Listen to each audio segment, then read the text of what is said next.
Eclesiastes,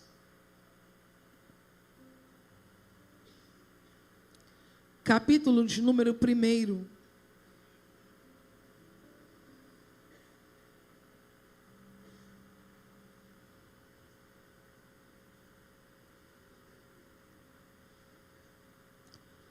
Versículo de número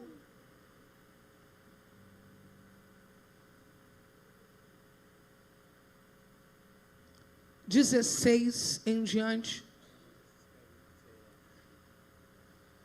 O texto sagrado diz assim: falei eu com o meu coração, dizendo: eis que eu me engrandeci e sobrepujei em sabedoria a todos os que houve antes de mim em Jerusalém. Na verdade, o meu coração contemplou abundantemente a sabedoria e a ciência. E apliquei o meu coração a conhecer a sabedoria e a conhecer os desvarios e as loucuras, e vim a saber que também isso era aflição de espírito. Porque na muita sabedoria há muito enfado, e o que aumenta em ciência aumenta em trabalho. Nós vamos agora ao mesmo versículo 18, nós vamos lê-lo em duas outras versões, a King James atualizada e em seguida a NVI. Eclesiastes capítulo 1, versículo de número 18. Se você tem uma dessas Bíblias, já localize aí. A gente começa com a King James atualizada. Vamos ler todos juntos no 3, 1, 2, 3. Afinal...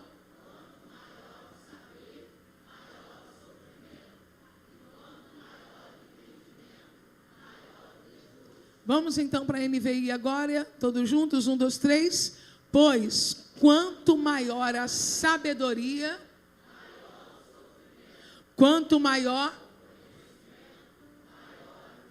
Deixa fixado para mim, por favor, na tela esse versículo. Vamos orar juntos? Levante uma das suas mãos agora. Pai, acabamos de ler a Tua palavra, ela permanece no céu e é revelada a Tua igreja pelas Escrituras. E a nossa oração é para que o Senhor fale e não te cales, e que por causa da Tua palavra um exército poderoso seja levantado aqui. Oramos em o nome de Jesus. Amém. Você pode aplaudir ao Senhor pela Sua palavra agora, mas faça isso com bastante vontade.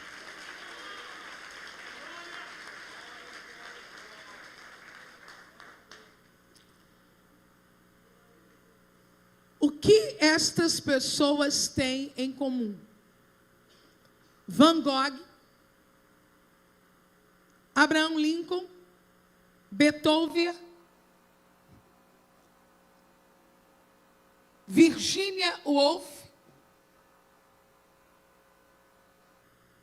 e alguém da contemporaneidade, Lady Gaga. Nós estamos diante de um grupo de pessoas que tem um perfil de genialidade dentro do que se propõe a ser e a fazer. Óbvio que eu não estou comparando Van Gogh a Lady Gaga, porque são universos extremamente diferentes. O que eu estou dizendo é de pessoas de um talento artístico e de inegável genialidade para o que se propõe a fazer. Mais uma vez, eu quero deixar isso bem claro. Se a gente coloca Abraham Lincoln nesse meio, aí fica muito claro que eu não estou falando propriamente só de pessoas que têm um perfil inusitado, artístico, vibrante, mas de gente de saber, de influência, de criação, de criatividades apuradas. Todas estas pessoas que são vultos, comprovadamente atravessaram pela depressão. E a última que citei, a fim de contemporaneizar, é de saber público das inúmeras vezes que ela admite as profundas crises relacionadas às emoções, ao humor e por aí vai. No sentido de experiência, eu já havia percebido isso dentro da minha casa, dentro da minha família. Eu não tenho uma grande família, a minha família é pequena. A família de onde eu vim, minha família de origem, minha família um pouco maior, é a família Jonel, que eu sou parte dessa família por meio do meu marido. Mas ali no meio da minha família eu já percebia isso. Eu só não sabia explicar biblicamente. Eu percebia que as pessoas mais profundas eram também as mais sofredoras, as mais analíticas, as mais ávidas pelo conhecimento, as de um senso criativo mais apurado. Parecia que aquelas que ignoravam mais e sabiam menos, viviam de forma um pouco mais tranquila, um pouco mais, vamos tocando a vida, talvez cantando a música popular que eu não canto, e os irmãos também não, mas a gente conhece, porque tem ouvidos, né? Deixa a vida me levar. Eu sempre percebi as pessoas mais inteligentes, aquelas que prescrutam as coisas, que gostam de olhar de perto, com um tom mais melancólico, no final, em suas falas, em seus análises, uma certa decepção com o todo. Percebi, inclusive, algo extremamente perigoso. Aqueles que se aprofundam muito no texto bíblico, rapidamente passam por uma linha perigosíssima de querer divorciar-se da comunidade de fé, por não suportar algumas coisas que presenciam.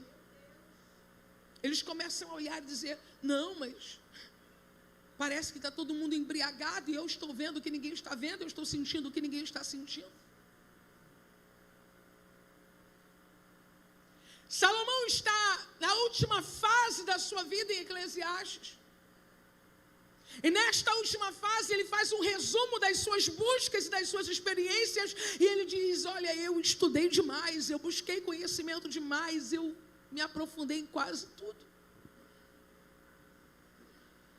Mas quando eu cheguei no capítulo 1, no verso 18, que por sinal é o último verso do capítulo, que eu li exatamente na versão NVI esse texto, então eu percebi que o que eu achava, o que eu pensava, o que às vezes vinha à minha mente, não era um pensamento só meu, mas algo que Salomão, inspirado pelo Espírito Santo, porque os livros poéticos são inspirados pelo Espírito Santo, declarou: pois quanto maior a sabedoria, maior o sofrimento.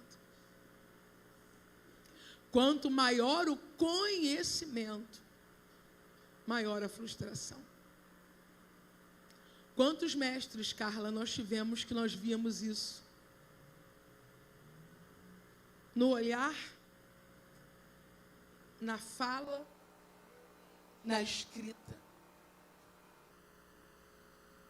Posso contar na palma das mãos os que se mantinham ativos em suas congregações locais. Gente cuja sabedoria gerou sofrimento, cujo conhecimento gerou frustração. Eu vim esta noite pregar sobre pessoas que têm lentes diferentes, que veem coisas mais profundas, e que isso não tem relação com quanto você estudou, mas isso tem relação com algo que Deus imprimiu em você. Não é sobre quantos livros você leu. E eu poderia dizer que as pessoas mais sábias com quem eu convivi, até por ter vindo de uma família pobre, talvez isso tenha cooperado para o que eu vou dizer agora, mas do meu universo, as mais sábias que eu conheci não tinham um nível superior. As mais sábias que eu conheci não fizeram cursos teológicos, mas tinham um sofrimento tão profundo por causa desses saberes. É impossível falar disso e não falar do meu sogro. Ele dizia assim: igreja tem que ter hospital, igreja tem que ter escola. Não é possível que uma pessoa consiga trabalhar de manhã sem ter comido um pão e tomado uma xícara de café. Mas ele não falava isso como alguém que queria mudar o mundo só, que ele tinha um tom revolucionário, sim, mas como alguém que sofria ao ver aquilo. Meu avô, que está na eternidade, que alguns dos irmãos conheceram, inclusive o pastor Marcos, que está aqui, se debatia, sabe? Ao mesmo tempo que ele era um homem piedoso, um homem que amava a Bíblia, ele estava o tempo todo em conflito. Mas não era para ser assim. Mas não devia ser assim. Mas as coisas não poderiam funcionar assim. E o que parecia para mim naqueles dias, especialmente na minha infância, por ouvir o que diziam sobre ele de forma quase a reproduzir imediatamente, uma certa rebeldia. Hoje eu percebo que era a sabedoria e o conhecimento gerando sofrimento e frustração. E por aí a lista é longa. Só que tem que ter um remédio para isso aqui. Vamos ler juntos de novo? 1, 2, 3. Pois, quanto maior a sabedoria, quanto maior... Quem aqui já sofreu por perceber um mal que a maioria das pessoas não estavam percebendo? Alguém aqui já teve esse sofrimento? Primeiro, não tenha vergonha de se colocar na classe dos sábios, porque a palavra de Deus, ela dá sabedoria. Então você, como alguém que ama a Bíblia, ouve a Bíblia e está na congregação dos justos, você já precisa ser alguém que de fato vive esse diferencial.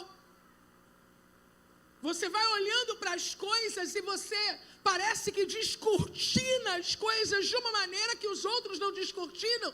Se a pastora Carla puder me ajudar nessa busca, uma das meninas, isso a Bíblia diz que é sobre o crente espiritual. Que o crente espiritual, ele discerne tudo. Então, a pessoa chega com aquele discurso, aí você discerne. Aí você vê um outdoor com uma imagem, mas aquela imagem para você não é só aquela imagem, você discerne. Minha mãe dizia: minha filha, você é terrível. Eu dizia: não, mãe, eu não sou terrível, eu tenho o dom de discernir. Uma das coisas que uma vez eles compartilharam comigo foi: veio uma pessoa aqui que vai construir a igreja de Três Corações. Antes da igreja ser construída, cada pessoa, né, que dava aquele vulto de esperança quando a gente quer muito uma coisa, ele vai construir a igreja de Três Corações. Aí minha mãe começou a narrar como foi a chegada. Era um profissional da área, minha mãe disse que ele chegou, e aí tinha um irmão, minha mãe só começou a contar, que ele passou pelo irmão e brincou com o irmão assim: irmão, está pronto para aumentar o seu dízimo e a sua oferta? Porque nós vamos fazer... Eu falei: mãe, para. Não vai fazer nada. Minha mãe: não. Você com as suas más notícias, nem acabei de contar. Eu falei: só esse inconveniente. Não vai fazer nada. Esquece.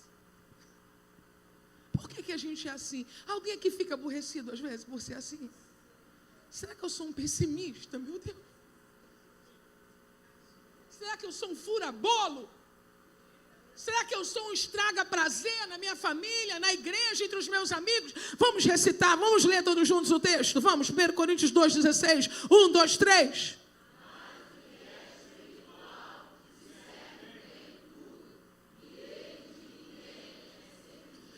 Articula para sair bonita assim, discernimento. Vamos lá? 1, 2, 3. Discernimento. Não é bola de cristal, não é que você é melhor do que o outro, não é que você tomou água na fonte Davi, não é nada disso. É porque o texto bíblico, quando ele é ensinado, pregado, ele gera sabedoria, e essa sabedoria ela não vem destituída de discernimento. Então existem pessoas que já têm uma questão pessoal, uma questão familiar, de já serem pessoas mais atentas, mais antenadas, mais perceptivas, e quando nós estamos no ambiente culto, e a palavra de Deus, que é a verdade, faz as escamas dos nossos olhos caírem, a gente já não engole qualquer coisa, a gente já não aplaude qualquer um, não é qualquer coisa que vai enganar a gente já consegue ver além do laço de fita, a gente consegue ver além da aparência de piedade, porque o espiritual discerne bem tudo. Ele lê a frase atrás da frase. Ele lê as entrelinhas do que nem foi dito. Ele lê até silêncio. esse silêncio. Volta para o texto para mim, filha. Mas aí o que acontece? Ó, é bom a beça isso? É só alegria isso? Isso gera o quê? Sofrimento. A sabedoria gera sofrimento. Porque a sua prima está orando para casar, ela está com 52 anos, está orando desde os 32, são 20 anos de oração.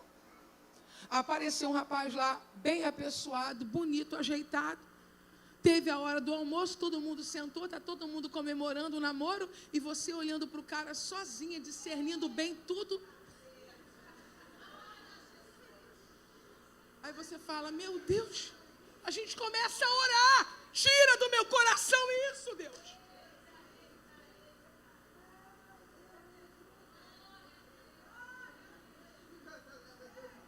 Aí sua esposa toda feliz, porque agora tem uma amiga nova, e essa amiga é isso, e essa amiga é de oração, e você só assim.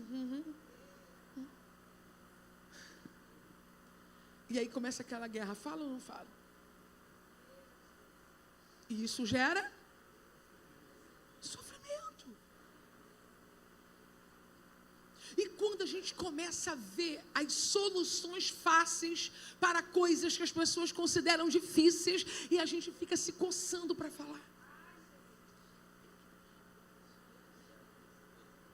Não, nós estamos aí numa campanha de oração, 70 dias, e você, meu Deus, mas a resposta chegou. Aí você está assim, aí você se instala, aquilo. Mas nem sempre você pode fazer uma abordagem colocando o que você viu ou o que você sente. Isso gera... Não para aí. Porque sofrimento está ligado à dor. Mas Salomão diz que quanto maior o conhecimento,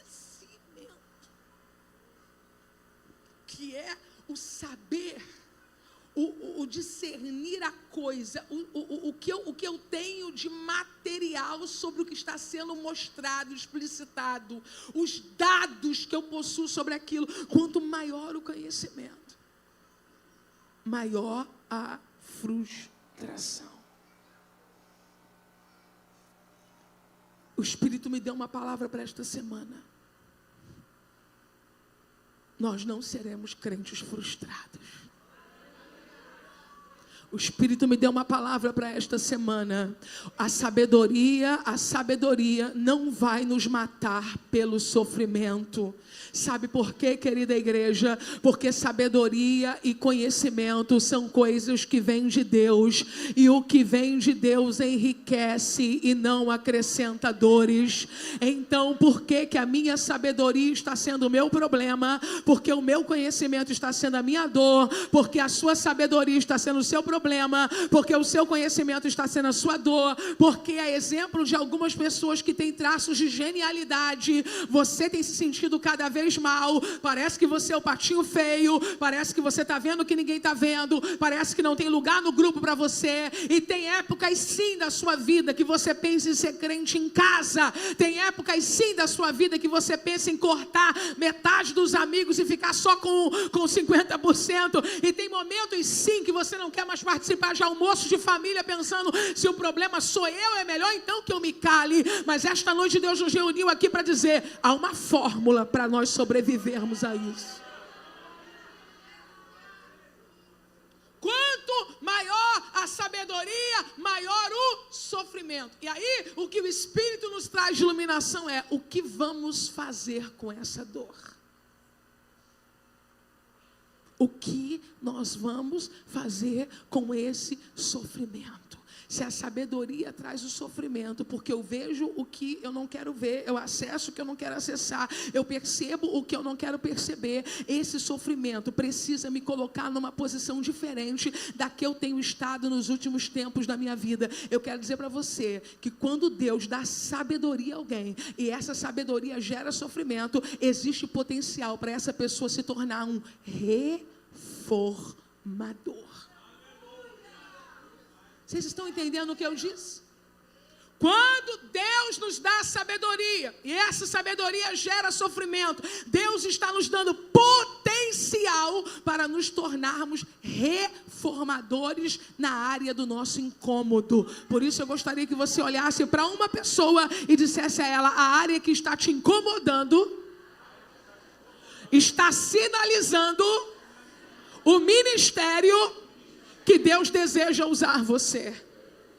A questão é que nós pegamos o nosso incômodo e fazemos dele passaporte para o nosso isolamento, quando Deus quer fazer o nosso incômodo o passaporte para uma mudança que vai alterar a vida de muita gente positivamente. Aleluia. Eu sigo falando do meu sogro ainda como exemplo disso. Ele assumiu uma obra para a construção de um bairro, de uma cidade para o lado de Vila Campina. E quando ele chegou nessa obra, que ele percebia que os homens chegavam para trabalhar, mas não tinham se alimentado, ele disse que os homens começaram a trabalhar e começaram a desmaiar. O sofrimento se apresenta e diz: não trabalhe com gestão de pessoas, não seja líder de construção civil, porque as pessoas vão receber pouco, vão chegar aqui sem alimentação, vão desmaiar, e você vai ver tudo isso, e isso vai ser ruim para você. Então saia daqui e vá trabalhar em outra coisa. Mas o meu sogro pensou diferente. Ele aproveitou o poder que ele tinha sobre aquela construção. Ele encomendou que se comprasse X pratos, que se comprasse X canecas, que se comprasse X leiteiras, que se comprasse X coisas de colocar o café, a água para esquentar, e ele começou a servir para aquela gente de manhã pão, café e leite. E aqueles homens que comiam pão, que bebiam café, que bebiam leite, construíram uma cidade, e a cidade está de pé até hoje. É Deus dizendo para você: não saia de cena, transforme o teu sofrimento em poder.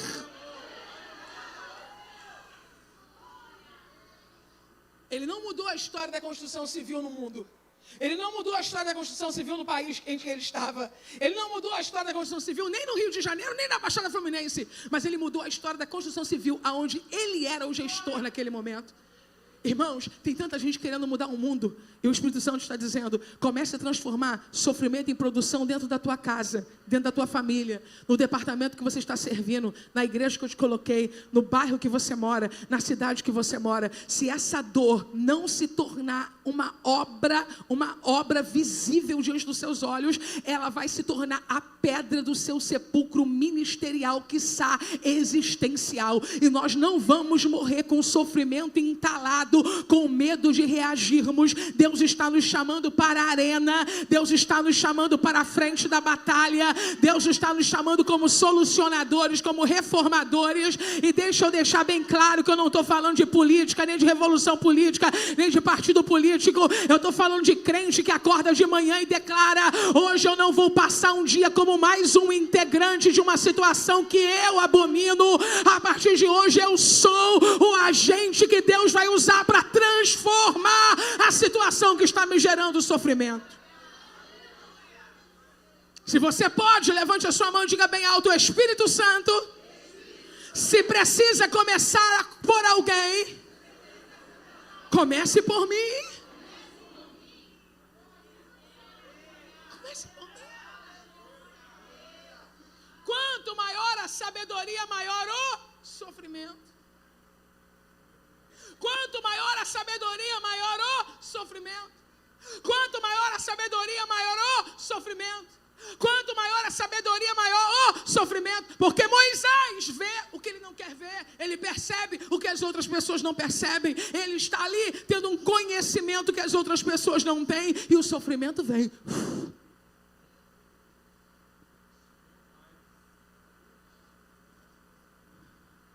Ou você se torna mais um. E se silencia. Ou você sai do palácio e reage. Ou você vira um fugitivo eterno na casa de Jetro, dizendo: quiseram me matar, eu me escondi.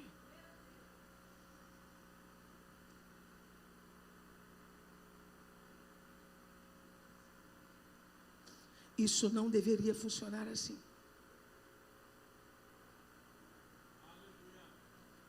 Isso não deveria ser assim. Então, por que você não se levanta para mudar isso?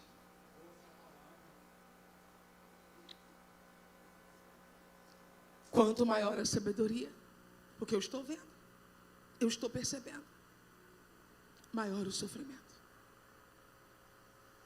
Quanto maior o conhecimento, maior a frustração. A frustração, ela sempre virá quando há depósito de confiança e de crédito. Todas as vezes que eu invisto no que não aconteceu, todas as vezes que eu coloco meu coração no que não traz o retorno, todas as vezes que eu coloco a minha alma acreditando que dali, de certa maneira, eu verei algum bem positivo, e isso não acontece, vem a frustração. A frustração só ocorre com aqueles que ainda conseguem acreditar. Eu quero parabenizar você que se frustrou essa semana. Eu quero parabenizar você que se frustrou com alguém essa semana.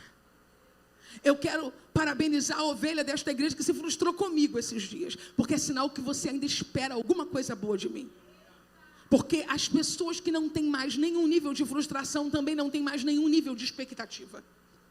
A expectativa e a frustração, elas caminham muito próximas. A gente espera e quando não acontece, a gente se frustra. Só que esta noite eu já disse, nós não vamos morrer frustrados. O que nós vamos fazer com esta frustração? Primeiro nós vamos trabalhar na expectativa. Por mais que o meu coração precise continuar tendo boas esperanças, por mais que eu precise acreditar em pessoas, esta noite o Espírito me conduz a dizer o que me disse quando eu li essa leitura devocional durante a semana. Diminua as suas expectativas em pessoas. Diminua as suas expectativas em você. E aumente as suas expectativas em Deus. Eu vou repetir o que eu disse. Diminua as expectativas em pessoas. Eu não disse cesse, eu digo diminua. Nós estamos cobrando das pessoas mais do que elas são capazes de nos corresponder. Então diminua a sua expectativa nas pessoas. Diminua as suas expectativas em você. Você está sendo o seu pior algoz. Você se cobra o tempo todo. Você briga com você. Você não orou hoje. Você só orou 5 minutos hoje. Você deveria ter orado meia hora hoje. Olha o que você fez. Você falhou. Não, você, quem é você? Você não pode mais ser crente. Você não pode mais pregar a Bíblia. Olha, você não serve para ser profeta. Porque naquele dia você teve aquele pensamento. Você está colocando muitas expectativas em você. Muitas expectativas nos outros. E quando tem alguém perfeito. Perfeito. Perfeito. A gente poupa expectativas nessa pessoa. Não poupe expectativas quando a pessoa for Deus. Coloque todas as suas expectativas e aumente cada vez mais as suas expectativas. Aquela irmãzinha ali, ó, que está com o vestidinho, com a roupinha cor de barro e com a blusa preta, quando ela levantou as mãos, o Espírito da profecia de Cristo me disse assim: lembra do que a minha palavra diz. Ele não é homem para que minta, nem filho do homem para que se arrependa. Abra sua boca e diga: meu Deus fará. Foi péssimo, mais alto: meu Deus fará. Diga agora assim: o meu Deus pode. Agora diga: o meu Deus tem. Agora vai ficando vaidoso para o bem. Diz: o meu Deus resolve. O meu Deus ajeita. Oh, mas o meu Deus viu, o meu Deus sabe, o meu Deus vai responder, o meu Deus vai se revelar, o meu Deus vai intervir, o meu Deus vai socorrer.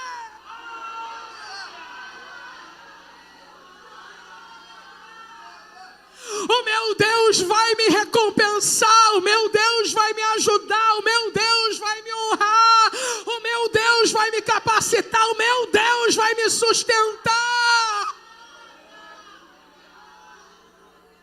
Não tenha medo.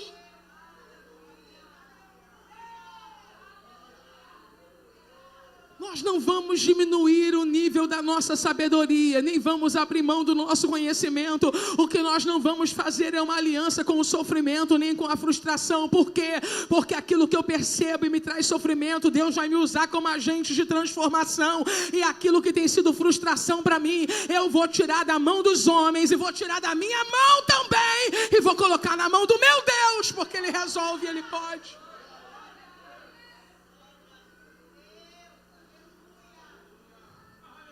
Você tem coragem de decepcionar um irmão só um pouquinho, para não decepcionar mais depois? É melhor decepcionar agora um pouquinho. Fala para ele assim, ó, espera menos de mim. E espere mais de Deus. Minha filha Maria, espere menos da sua mãe, tá? Menos do seu pai, minha filha. E sempre mais de Deus. Sempre mais de Deus. Sempre mais de Deus. Olha para mim, sempre mais de Deus. Por que existem filhos que nunca perdoaram a infidelidade conjugal que o pai teve em relação à mãe ou que a mãe teve em relação ao pai? Porque esperaram mais dos pais e menos de Deus. Espere mais de Deus. Por que existem pessoas que dentro do casamento não conseguem perdoar de forma plena, voltam sempre à mesma mágoa? Porque a decepção foi grande demais. Sabe por que foi grande demais? Porque você colocou muito nos homens e menos em Deus. Coloque mais em Deus. Sabe por que existem pessoas que não conseguem ouvir nome, pastor? Pastor, ai, me dá até cócega, porque você colocou muita coisa num homem. Tire. Coloque menos no homem, coloque mais em Deus, mais em Deus, mais em Deus. Enquanto nós estamos dizendo para as pessoas, olha, menos, coloque menos expectativas em mim, Deus está dizendo para nós, ei, coloque todas as suas expectativas em mim.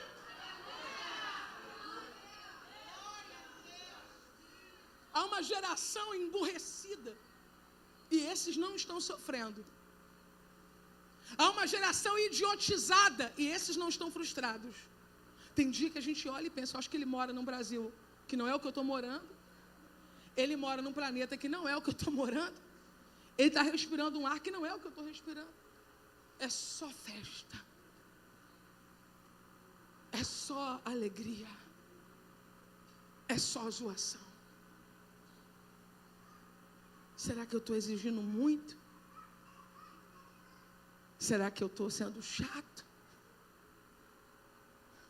Será que eu estou sendo, como eu já disse a vocês, o fura-bolo, o estraga-prazer, o negativo? Não. Você é alguém quem Deus deu sabedoria. Você é alguém a quem Deus permitiu ter conhecimento. Só que você vai precisar usar isso de forma correta e sadia, para que isso não se torne a sua sepultura ministerial, sua sepultura emocional, nem a sua sepultura de fato. Se a gente não permitir que o Espírito dose isso, equilibre isso. Essas pessoas que mencionei aqui, que passaram por questões relacionadas à depressão, tantas outras desistiram da vida, desistiram das pessoas, desistiram de seus trabalhos. Quantos grandes escritores não publicaram mais seus livros? Quantos pregadores poderiam estar dando frutos até na velhice, mas pararam de pregar? O que eles me dizem normalmente, ou o que eu ouço quando eles dizem a outras pessoas é: eu transmiti um alimento sólido e as pessoas desprezavam. Vinha um tolo e era aplaudido. Na área do seu trabalho, você buscando a excelência e alguém fazendo de qualquer maneira, e você visto como um profissional ultrapassado, e o outro sendo ovacionado. Médicos levando o seu trabalho com seriedade, recebendo R$45 por uma consulta paga pelo convênio. Falsos médicos vendendo ilusões, ficando milionários. Essa sabedoria está me levando aonde? Esse conhecimento está me levando aonde? Essa noite você decide. Se te leva para casa, para o quarto, se te leva para fora da igreja, se te leva para a margem da sociedade, ou faz na sua vida o que fez com José, ou faz na sua vida o que fez com Moisés, ou faz na sua vida com o que fez com Ezequiel junto ao rio Quebar, o que faz na sua vida com o que fez com Neemias, que construiu e reconstruiu os muros em Jerusalém. Se faz com você o que fez com Cristo. Pegue a sua Bíblia agora e abra em Hebreus.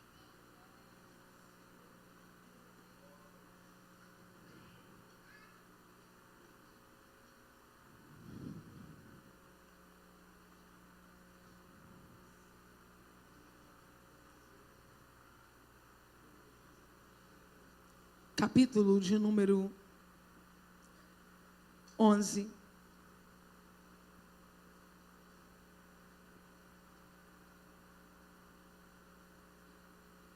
A partir do versículo de número 32.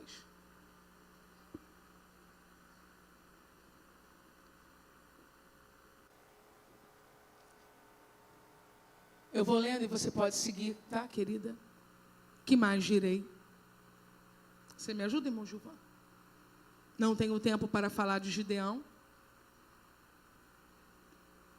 Baraque, Sansão, Jefité, Davi, Samuel e os profetas, os quais pela fé conquistaram reinos, praticaram a justiça, alcançaram o cumprimento de promessas, fecharam a boca de leões, apagaram o poder do fogo e escaparam do fio da espada. Esse é o desafio da nossa semana. Da fraqueza, tiraram força. Tornaram-se poderosos na batalha e puseram em fuga exércitos estrangeiros. Atenção, meninas. Houve mulheres que pela ressurreição tiveram de volta os seus mortos. Talvez custe muito caro para alguns de nós. Uns foram torturados e recusaram-se a ser libertos para alcançar uma ressurreição superior. Outros enfrentaram zombaria e açoites. Não ser um robozinho no sistema mundial é caro, hein? Outros ainda foram acorrentados e colocados na prisão. Apedrejados, cerrados ao meio. Vocês já conheciam o texto? Postos à prova, mortos à espada, andaram errantes vestidos de pele de ovelhas e de cabras, necessitados, afligidos e maltratados. Queira Deus que nós estejamos neste grupo aqui. O mundo não era digno deles. Eu tenho uma palavra para o patinho feio hoje aqui. O mundo não era digno deles. Eu tenho uma palavra para o peixinho fora d'água. O mundo não era digno deles. Não é porque eles eram chatos, não. É porque eles eram crentes de verdade. Vagaram pelos desertos e montes, pelas cavernas e grutas da terra. Todos estes receberam bom testemunho por meio da fé. No entanto, nenhum deles recebeu o que havia sido prometido. Sabe por quê? Se arruma nessa cadeirinha aí e nesse banco, antes de você achar que você é a última Coca-Cola do deserto, o único crente que vê o que ninguém está vendo, o único que percebe as dores da humanidade,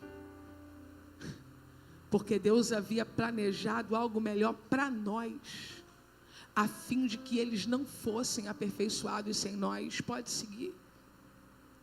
Portanto, também nós, uma vez que estamos rodeados por tão grande nuvem de testemunhas, livremo-nos de tudo que nos atrapalha e do pecado que nos envolve, e façamos o que com tudo que sentimos, percebemos que causa dor, que traz angústia, isolemo-nos, desistimos, desigrejamos, desviamos, responsabilizemos as outras pessoas pelas nossas crises. Não! Corramos com perseverança a corrida proposta para nós.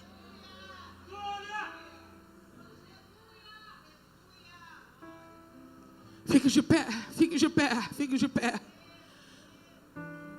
Para não morrer frustrado, levanta do teu lugar, por favor, para não morrer frustrado. Olha para o texto que está na tela. Para não morrer frustrado, tendo os olhos fitos em Jesus, autor e consumador da nossa fé. Eu quero a igreja comigo no versículo 2. Vem comigo. 1, 2, 3. Tendo os olhos.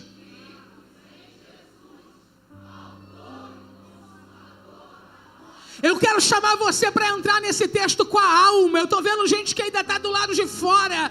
Tendo os olhos fitos em Jesus, autor e consumador da nossa fé.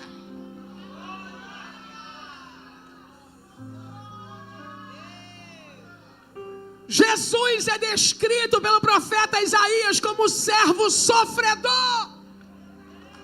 Mas ouça como o escritor da Epístola aos Hebreus retrata: pela alegria que lhe fora proposta. Ele não estava alegre na hora, mas foi proposta a ele uma alegria futura.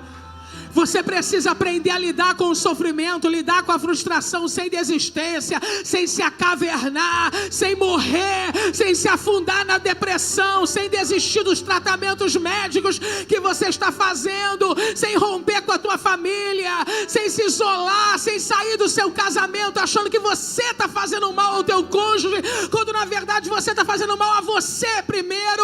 Olha o que o texto está dizendo: por causa da alegria que lhe fora proposta, suportou a cruz, desprezou a vergonha e assentou-se à direita do trono de Deus. Pegue na mão de alguém e diga: esta pessoa suporte a cruz. Gente, eu posso falar, gente, estou em casa, né? Estou em casa.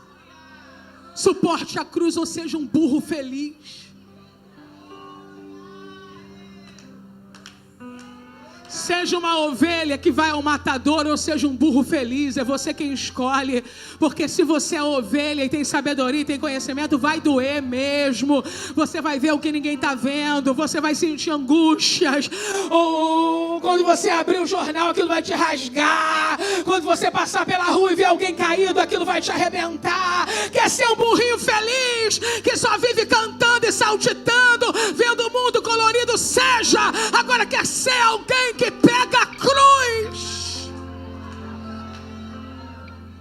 vai sentir muitas dores, vai sentir dores, mas vai aprender.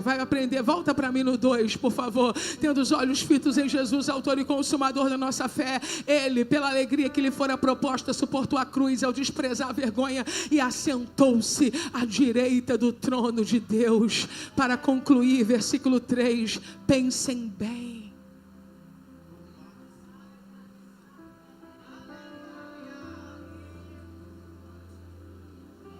Está todo mundo vendo o que está na tela?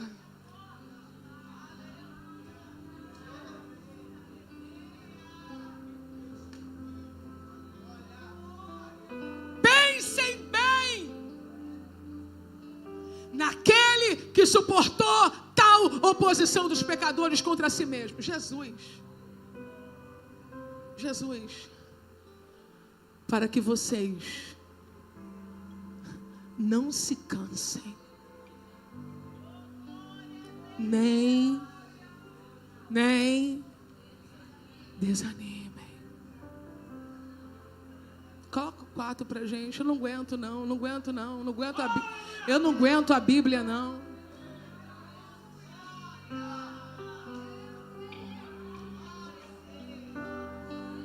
Depois você lê esse capítulo inteiro em casa, gente. Na luta contra o pecado, vocês ainda não resistiram ao ponto de derramar o próprio sangue. Não chegou a esse ponto. Nós não estamos vivendo o que os nossos irmãos nigerianos estão vivendo. Nós não estamos vivendo o que os nossos irmãos no Congo estão vivendo. E já estamos pedindo para parar, que eu quero descer. Segue. Vocês se esqueceram da palavra de ânimo que ele dirige a vocês como a filhos? Olha, tem uma virada aqui, ó. Não despreze, meu filho, não despreze a disciplina do Senhor, nem se magoe com a sua repreensão, pois o Senhor disciplina quem ama e castiga todo aquele a quem aceita como filho. Então tudo que eu estou vivendo, na verdade, é um processo disciplinar de aperfeiçoamento. Perseverem na disciplina. Deus os trata como filhos. Ora, que filho não é disciplinado pelo Pai?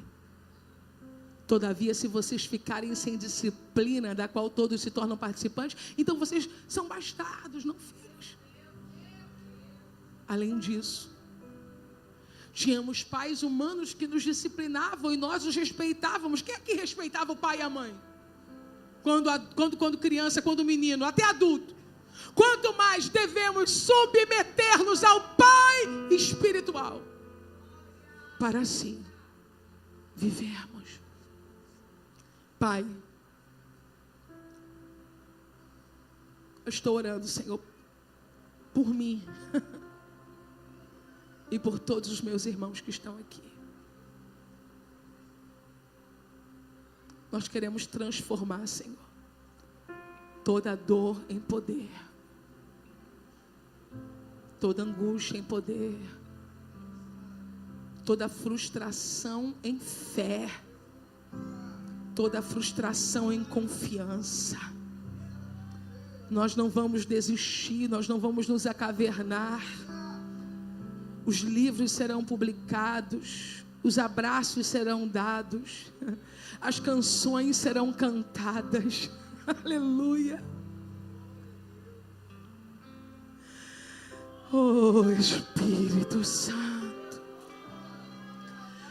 Esse trabalhador vai continuar fazendo o seu melhor diariamente. Esse pai vai continuar fazendo o seu melhor diariamente. Essa mãe vai continuar fazendo o seu melhor.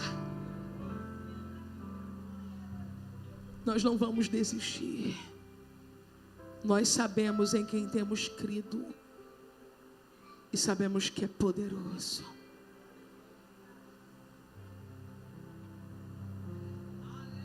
Por isso estamos orando. Em nome de Jesus.